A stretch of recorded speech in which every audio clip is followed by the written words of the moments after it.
Evangelho de Marcos, capítulo 14, versículo 32. A palavra do Senhor diz assim: então foram para um lugar chamado Getsêmani, e Jesus disse aos seus discípulos: sentem-se aqui, enquanto eu vou orar. Ele chegou consigo Pedro, Tiago e João, e começou a ficar aflito e angustiado. A minha alma está profundamente triste, em uma tristeza mortal, disse. Fique aqui e vigie.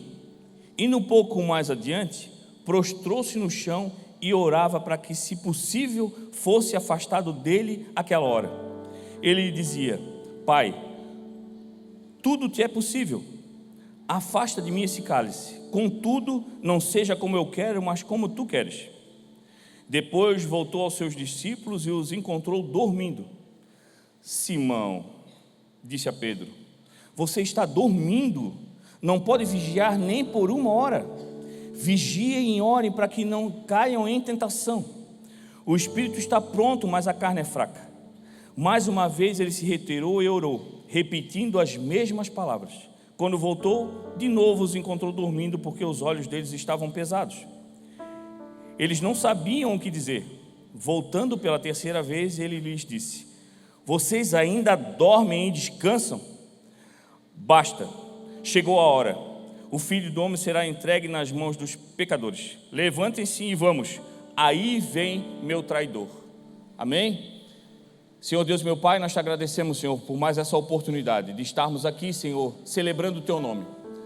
Um culto, Senhor, onde celebramos o Teu sacrifício na cruz, Senhor. Estamos aqui inclinados a entregar a Ti, Senhor, o nosso coração, a nossa mente, para que Tu possa mudar, Senhor, a nossa história, mudar a nossa vida, mudar a nossa perspectiva de vida, Senhor. Nós cremos que a nossa vinda até aqui, Senhor, não foi um acaso, mas foi um chamado do Teu Espírito que nos conduziu a esse lugar. Então nos ajuda, Senhor, a acalmar a carne e deixar, Senhor, o Espírito, Senhor, se mover dentro de cada um de nós. Que a Tua palavra entregue essa manhã, entre no nosso coração, Senhor, e encontre uma boa terra. Que nós possamos, Senhor, ser fortalecidos para vencer a nossa incredulidade. Nos fortalece na fé, na caminhada, Senhor, nos enquadra, nos coloca, Senhor, no eixo da vida, para que a gente continue caminhando na Tua direção, caminhando em Ti, Senhor, que é o nosso único caminho, é a nossa única verdade, e é o único lugar onde nós encontramos vida. E que seja assim, Senhor, até que Tu volte. É o que nós pedimos, é o que nós Te agradecemos, em nome de Jesus. Amém. Cremos que em toda mensagem o Senhor nos traz a lembrança de coisas que não deveríamos esquecer. O quanto Ele nos ama, o quanto Ele se sacrificou para cada um de nós. Em todo o texto de todos os livros da Bíblia, que é uma biblioteca com 66 livros, nós vimos o amor de Deus sendo declarado a cada um de nós. E quando nós vemos esse momento de Getsêmani, nada mais é um momento onde o Senhor começa a enfrentar o peso do pecado. É um momento onde Ele começa a entrar num ambiente espiritual de peso, ao ponto de Ele dizer que estava sentindo tristeza, uma tristeza profunda, porque ali Ele começa a se sentir a dor do peso do meu pecado e do seu pecado. Ali eles começam a entrar no lugar onde nós entraríamos, um lugar de se sentir sozinho, abandonado, o lugar onde a gente perderia totalmente o contato com o Pai, por peso do pecado, das nossas falhas, da nossa incredulidade. O Senhor começa a sentir uma tristeza profunda, começa a sentir uma aflição, começa a sentir as dores espirituais. Ele começa a sentir o real poder do pecado sobre a nossa vida quando nós nos afastamos do Senhor. Quando nós deixamos de caminhar com Cristo, sentimos as dores, os pesos, e quando temos consciência do quanto isso nos faz mal, pela honra e glória do Senhor e pela misericórdia dEle, voltamos para casa. Mas a dor verdadeira do pecado e do peso real daquilo que nos fere na alma, nós nunca sentiremos. E isso foi um sentimento que Cristo enfrentou. E eu creio que é por isso que muitas vezes não valorizamos o sacrifício de cruz. Porque até a dor do pecado, até a dor daquele que está afastado do Senhor é amenizada pela misericórdia do Senhor. Mas Ele sentiu na íntegra a dor.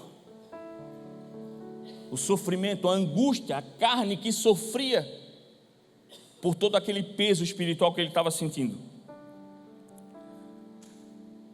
Quando ele clama ao Pai por 3 vezes: Pai, se possível, afasta de mim esse cálice.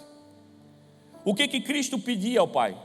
Não era para que não houvesse o percurso da humilhação, das chacotas, das chicotadas, do peso da própria cruz que ele carregava. Ele não pedia para o Pai tirar aquilo dele, porque aquilo para ele não era o que mais doía, não era o que o assustava, não era o que o entristecia. O que ele pedia para o Pai é: se possível, resolve de uma outra maneira, que eu não sinta a tua falta. Porque no Getsemane ele já sentia a dor do silêncio do Pai. Um silêncio que nós nunca passaremos. Uma ausência que nós nunca teremos que enfrentar. Porque por mais pecadores que somos, por mais errar continuamente como erramos, como falhamos todo dia, em todo momento, quando nos constrangemos, nós ouvimos a voz do Pai dizendo que nós somos filhos, que nós somos herdeiros e que tudo aquilo que nós fizemos já foi lançado no mar do esquecimento. Em todo o tempo, mesmo errando na nossa ignorância de achar que estamos fazendo certo, o Espírito Santo de Deus está sempre ministrando aos nossos corações com a intenção de nos trazer de volta para o caminho que é o próprio Cristo. Mas ali Cristo sentia uma dor que nós nunca sentiremos. Ele clamava ao Pai e o silêncio foi doloroso demais. E ele clamava: Pai, se possível, afasta de mim esse momento. Era o filho dizendo: eu sofro, eu passo por qualquer coisa, mas eu quero voltar a te ouvir. Mas ele enfrentou algo que nós nunca enfrentaremos, pela misericórdia dele. Por isso foi um momento tão difícil. E era um momento tão difícil, um ambiente tão pesado, que ele chama aqueles que estavam próximos para orar junto. Orem, para que vocês não caiam em tentação, para que vocês não se percam. Orem. Não se percam nas aflições, no cansaço da vida. Orem. Não se assustem com as coisas que estão acontecendo ao seu redor. Não parem de fazer aquilo que tem que fazer por a opressão espiritual. Orem. E quando nós olhamos essa primeira etapa desse texto tão grandioso, nós começamos a ver situações e dicas importantes para que a gente valorize a voz do Senhor que foi nos dada através do sacrifício de cruz de Cristo Jesus. A primeira delas é oração. Em qualquer momento, em qualquer situação, em qualquer coisa que nós estivermos passando ou vivendo, seja elas alegres ou tristes, seja no momento de dor ou de exaltação por uma alegria que estejamos vivendo, o poder de todas elas está sempre na oração. É uma oração de clamor ao Senhor, pedindo: Senhor, afasta de mim essa dor. A oração é importantíssima em todo momento. Nossa oração é nós valorizarmos um canal que foi liberado por Cristo Jesus. Nós não vivemos no silêncio, nós falamos com o Pai que fala conosco. Então ore, então fale, então declare as tuas dores, mas declare a Ele a tua honra, a tua devoção. Aquele que é o nosso Rei poderoso, é o Rei da tribo de Judá. É aquele que está conosco todo o tempo. Então a primeira coisa que o Senhor nos ensina nesse momento é que, independente da circunstância, não durma. Não menospreze aquilo que o Senhor entregou a você. E a primeiro momento a gente pensa que aqueles que estão ali descansam porque está tudo certo, Cristo está indo lá, vai resolver, está tudo certo. Mas na verdade eles acabam dormindo pelo cansaço espiritual, pela opressão que eles estão vivendo, que eles chegam ao ponto de não saber o que dizer. Eles não têm como explicar, mas eles não conseguem ficar acordados, porque a opressão daquele lugar era muito grande, era onde Cristo literalmente recebeu o peso do meu e do seu pecado. Então a oração nos livra de opressões. A oração clareia, abre as portas, nos faz ouvir a voz do Senhor que nos diz: vai dar tudo certo. É o Senhor dizendo a você: ei, eu sei o que você está passando, eu recebo as tuas orações, eu não estou em silêncio, eu estou trabalhando, as coisas estão acontecendo, o céu está em movimento. A oração. Um segundo item importante que o Senhor nos traz nesse texto é a importância daqueles que são próximos. O Senhor estava indo com os 11, porque Judas já não estava mais com eles. E dos 11, 8 ficaram um pouco mais atrás e ele caminhou só com 3.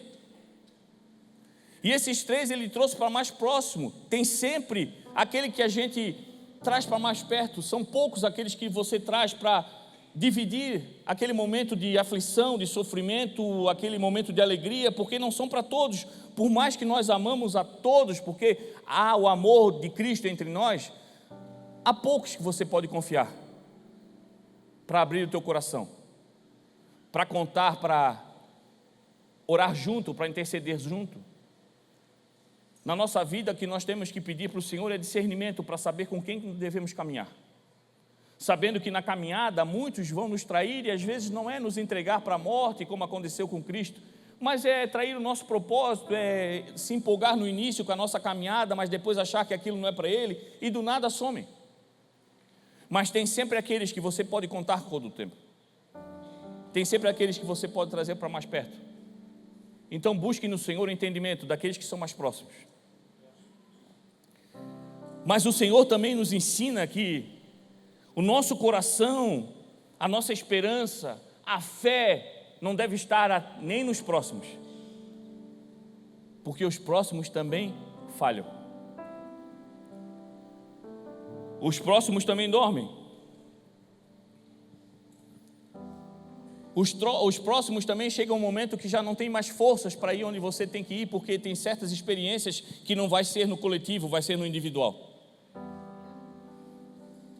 Tem pessoas que te ajudam, que são o Senhor agindo para que você seja encaminhado até um local onde ali o Senhor vai falar com você, mas chega no momento que até os próximos falharão, e não são porque é uma obra do inimigo, mas Deus permite que eles não avancem, porque tem momentos que o Senhor quer falar só com você. É a intimidade, é o momento que nós entendemos aquilo que o Senhor quer para nós. É o momento onde a gente abre o coração dizendo: Pai, eu não consigo mais. Pai, eu não entendo mais o propósito, eu estou com a minha cabeça bagunçada, o pastor fala, eu acho lindo, mas parece que eu não me encaixo nisso, parece que não é para mim. Eu vou nos cultos, eu ouço ministrações, eu escuto louvor, eu tento ser crente todo dia, mas parece que não vai. Mas quando nós começamos a acalmar a nossa mente, a nossa carne, que gera em nós esse engano que nós não somos pertencentes, você começa a ouvir a voz do Espírito Santo e você começa a entender que você nunca esteve sozinho. Há um Pai que está em você, através do Espírito Santo de Deus, te mantendo vivo, caminhando, te conduzindo a viver grandes experiências com Ele. Mas isso só nós entendemos quando nós buscamos a intimidade com o Senhor, com oração. Lá no versículo 41 e 42 diz assim: voltando pela terceira vez, ele disse: vocês ainda dormem e descansam? Basta! Chegou a hora, eu estou indo ali, aquele que vai me entregar está vindo, o traidor está vindo, chegou, basta, é agora. E olha só que tremendo, até aqueles que estão ao nosso redor nos ajudam a avançar. Cristo, quando clama ao Pai dizendo: Pai, afasta de mim esse cálice, por 3 vezes, e o Pai não responde, o Pai não se manifesta, e ele vive aquele silêncio que corrói ele por dentro. Quando ele chega e vê aqueles que eram mais próximos dormindo, gera nele uma insatisfação, ao ponto de dizer: de novo vocês dormindo, basta. Ali para mim nada mais é do que a resposta de Deus dizendo: ei, tu já sabe o que tem que fazer, o tempo de sofrimento passou, você já sabe o propósito. Tem pessoas que estão ao nosso redor, por mais que sejam próximos, têm suas limitações, mas até quando eles param, o Senhor os usa para mostrar para nós: ei, eles não conseguem fazer, eles ainda não entenderam, eles não têm capacidade para agir, é você que vai ter que fazer. Quando o Senhor chega e vê os 3 que eram os mais próximos dormindo, Ele disse: basta, chegou a hora. A dúvida que ele estava, o clamor, a dor que ele estava, foi totalmente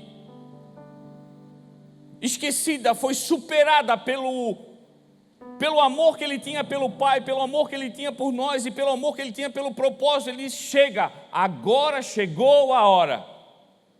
E você em nenhum texto mais você vai ver o Senhor dizendo que estava aflito, que estava com dúvida, que estava clamando ao Pai, querendo saber o que fazer, tentando escapar de algum jeito daquele sofrimento. Ele sai dali para sofrer a crucificação, para sofrer a humilhação, mas firme no propósito, porque ele viu que aqueles que estavam com ele necessitavam que ele cumprisse o propósito.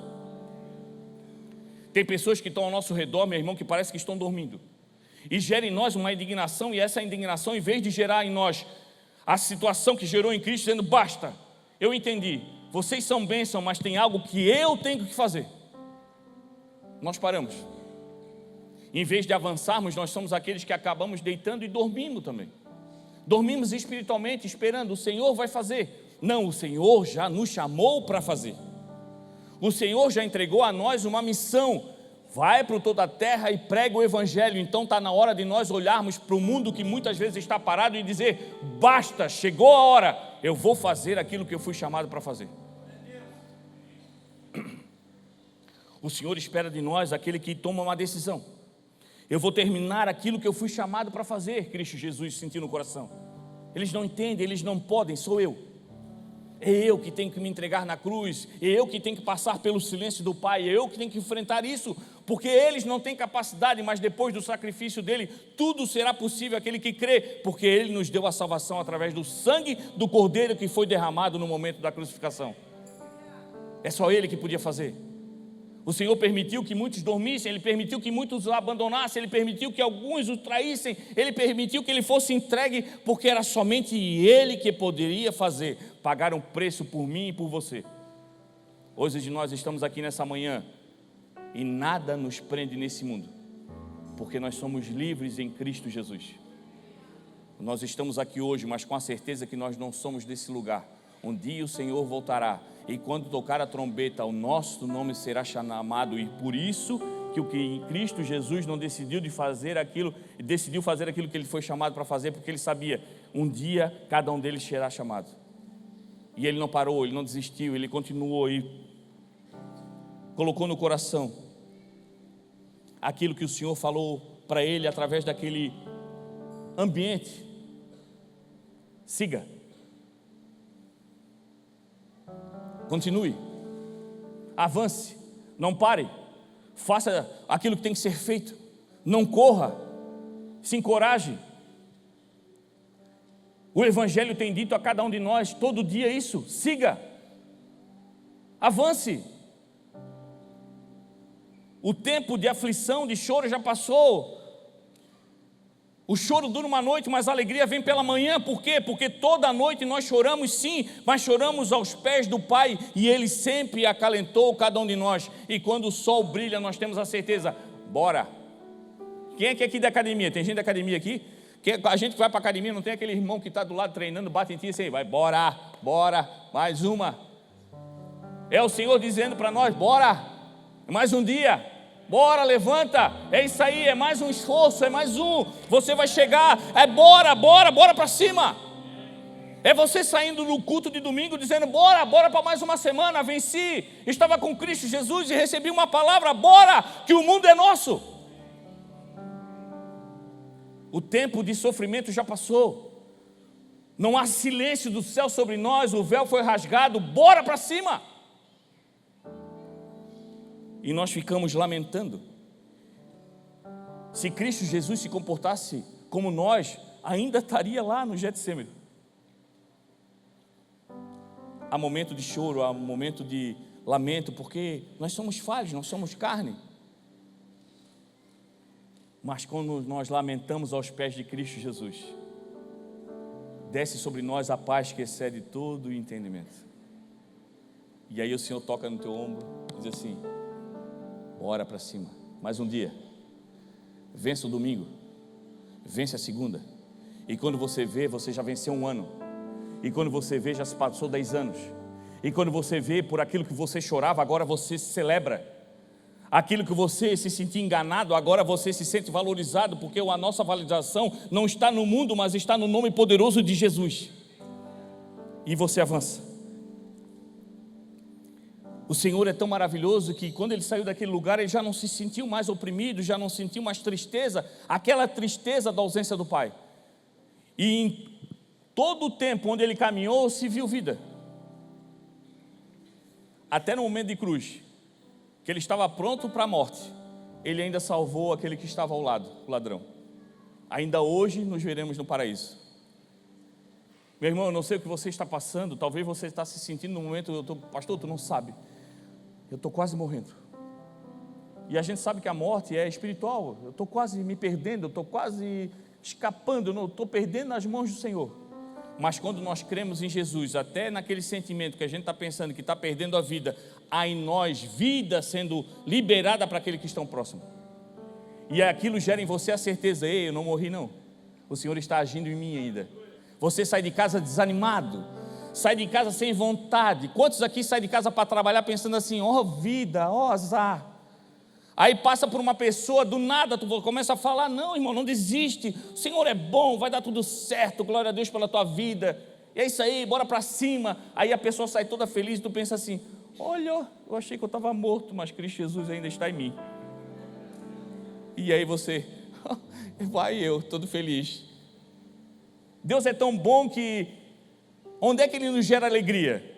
Ele não derrama em nós a bênção para você sorrir sozinho. Ele usa você na sua fraqueza, porque na sua fraqueza o poder de Deus se manifesta e começa a alcançar outras pessoas, e você se alegra naquilo que Deus faz através de você, e você é Deus, porque eu nem tinha vontade de sair de casa, mas agora tem pessoas alegres trabalhando porque Deus me usou. Então bora para cima. O tempo de sofrimento passou. Quando nós entendemos o nosso propósito, meu irmão, o nervosismo vai embora.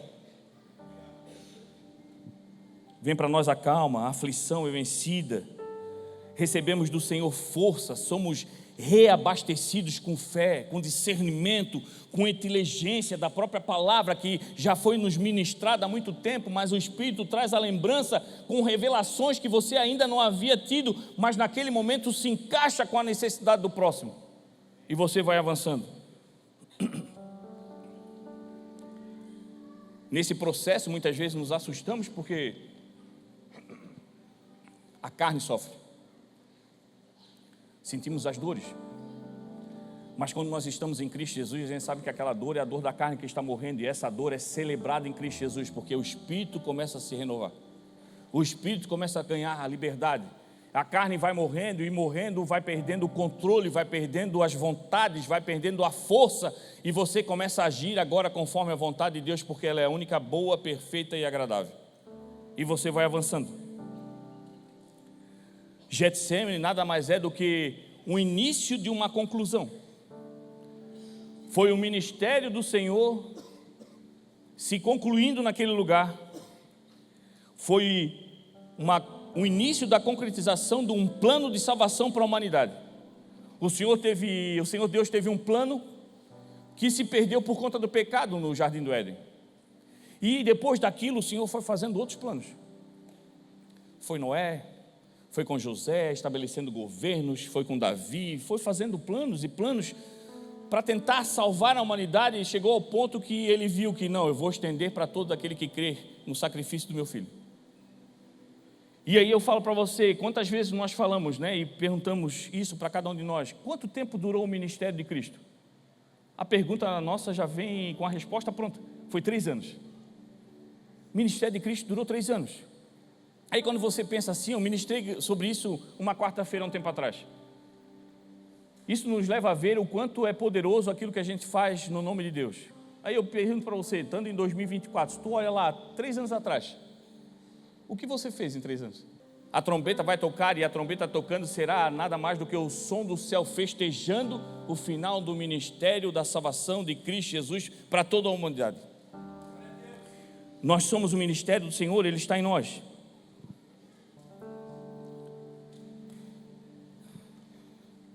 Quer ver eu fazer o pessoal do alho não se apavorar? Não tem uma música que diz assim, ó. O pastor Nando abriu lá, ó. Não tem uma que diz que Ele está em você, o Espírito Santo se move em você, até com gemidos inexprimíveis. Ei, o ministério do Senhor está em você.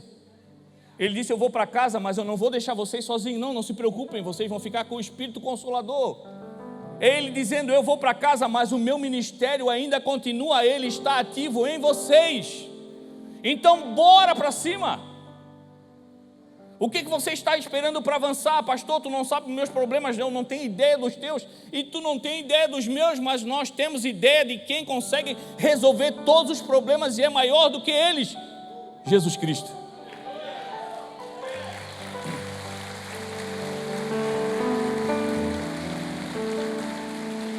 Jesus veio para tirar de nós a condenação do pecado, o peso do arrependimento. Gente, tem gente que quando se arrepende gera um peso e gera a síndrome de Judas. Eu vou me matar.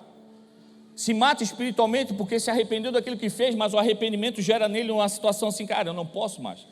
Como é que eu vou aparecer na igreja? Eu não posso nem olhar para a cara do pastor. Orar de novo, nem consigo. Isso, Cristo tira de nós.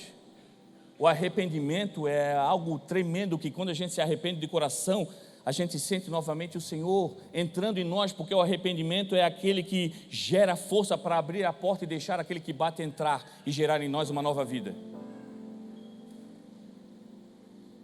O Senhor vem tirar para nós os enganos da vida, sabe aquela vida onde nós vivemos pelo orgulho, vivemos uma vida com medo, com a soberba, achando que somos independentes e fizemos tudo e qualquer coisa, mas na verdade nós não somos ninguém sem Cristo Jesus. É o Senhor nos dando essa capacidade de entender a vida e viver uma nova com Ele. O Senhor veio para tirar isso tudo de nós, e em contrapartida, aquele que tira não deixa espaços vazios.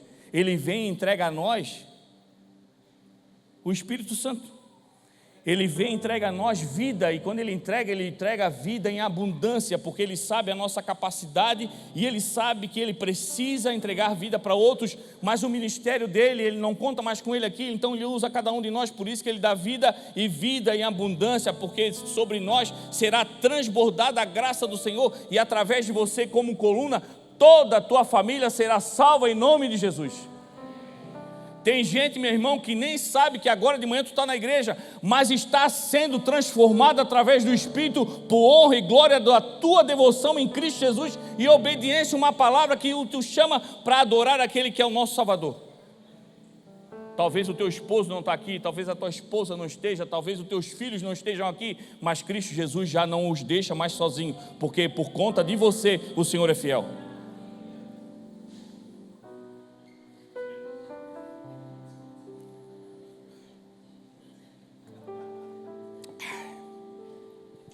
Eu vou falar para vocês, eu sou daquele que eu sempre solto uma piada.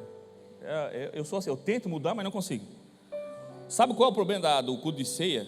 Não é o problema, né? O culto é uma benção. Mas é assim, o Bispo Fernando é top. Ele pega uma ministração de 40 minutos, ele bota ela em 15, estica para 20, faz 35, baixa para 12. Aí agora de manhã o culto tem que ser mais curto por causa dos recados, e aí depois a ministração à noite pode ser maior. Isso eu estou sem dormir uma semana já.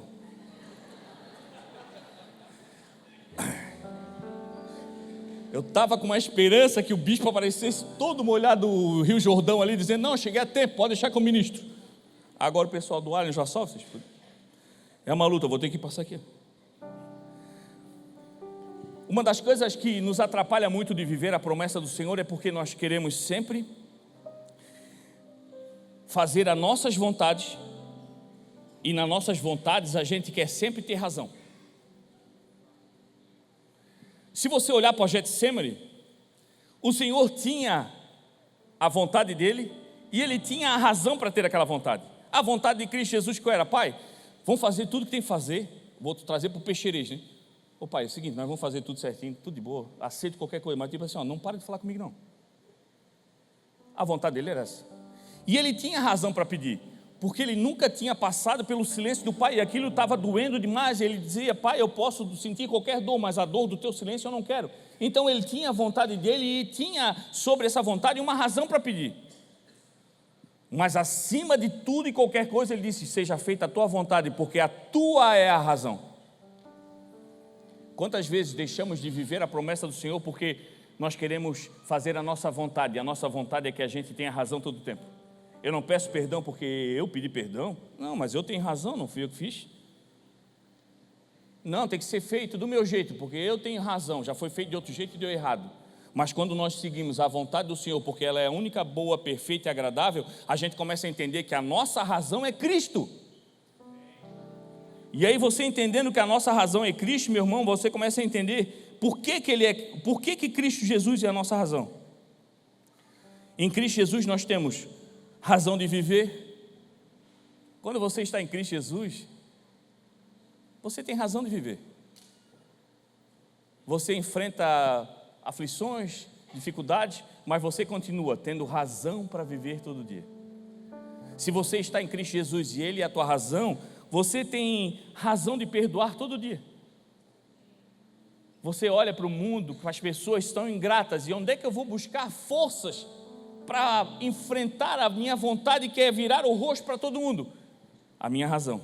Quando olho para a minha razão, que é Cristo Jesus, eu já tenho razão para perdoar. Todo o sacrifício de Cristo Jesus até na cruz foi para gerar a nós a oportunidade de estar sobre uma rocha e nessa rocha ter uma fenda. Quem é a nossa rocha? É Cristo Jesus. Todo o sofrimento dele do Getsemane até chegar na crucificação foi ele receber as pancadas do mundo e o peso do pecado que foi batendo, e quando ele foi crucificado, houve nele uma fenda, as pisaduras da crucificação. E sobre essa fenda você hoje pode ver a Deus. Não há nenhuma promessa na Bíblia que foi entregue para alguém que não foi entregue para outro. Todos são filhos e a promessa e a herança são repartidas por igual. Cristo Jesus entregou a nós a presença do Pai.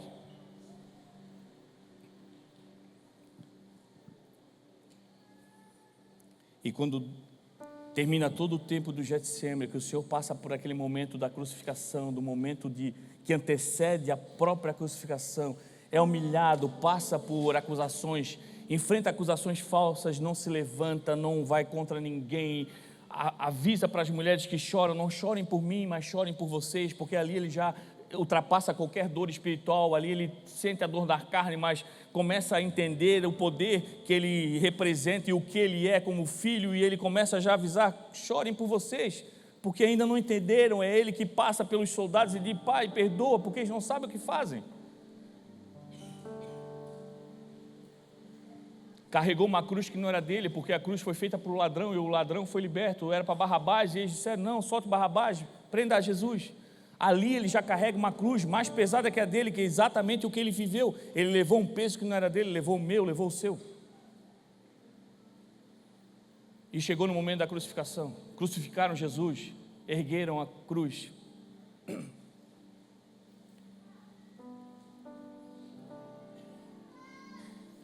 Do meio-dia até as 3 da tarde, houve trevas sobre a terra.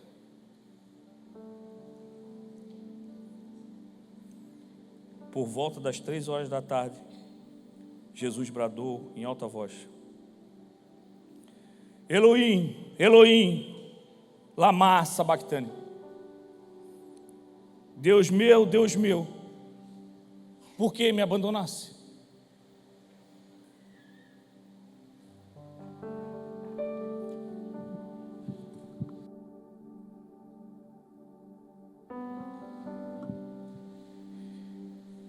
E naquele momento onde tudo se escureceu, num alto brado ele disse: está consumado. E se entregou ao Espírito.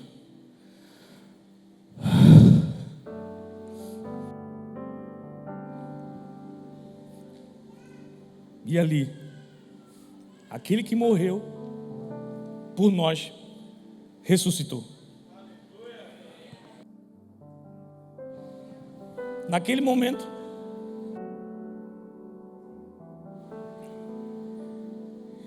Cristo diz ao Pai: está pago. Eles já não devem mais nada.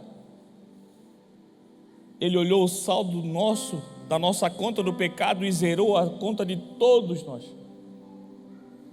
e creditou uma graça eterna que nos gera saldo positivo todo dia para nos livrar do pecado diário. E Ele espera de nós um entendimento de que quando nós celebrarmos o Senhor, não seja somente um culto de ceia, mas seja um levantar todo dia glorificando o Senhor, sabendo, meu Deus, eu não mereço, mas o meu saldo está zerado, eu não devo nada. É você dormir sujo do pecado que nós infelizmente cometemos, mas quando acordamos, o saldo está zerado. Porque a graça do Senhor foi derramada sobre nós e é derramada sobre nós todos os dias.